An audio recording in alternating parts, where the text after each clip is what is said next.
உன்னை மேய்க்கணும். ஆமென். கர்த்தர் மேய்ச்சா சத்துருக்களுக்கு முன்பாக பந்தி உண்டு. அதே மாதிரி இந்த 121 சங்கீதம் முழுசும் வாக்கு தத்துவம் ஒன்னே ஒண்ணுதான், எனக்கு ஒத்தாசை வரும் பர்வதங்களுக்கு. காலையில் எழும்பி ஆண்டவரை நோக்கி பார்க்கிறவனுடைய கால்கள் தள்ளாடப்படுவதில்லை. அல்லேலூயா.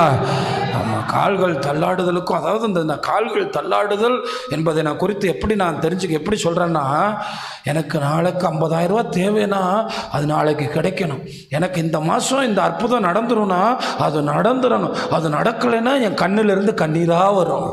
ஆனால் எவன் ஒருவன் கர்த்தரை நோக்கி பார்த்தானோ அவன் கால்கள் தள்ளாடுதலுக்கும் அவன் கண்கள் கண்ணீருக்கும் என் தேவன் விலக்கி பாதுகாக்கிறார். அல்லேலூயா. இந்த மாசம் நடந்துரும்னு நான் நினைச்சேன். நீ நோக்கி பார்த்தியா? நீ நோக்கி பார்க்காம யாரை பார்த்தேனா?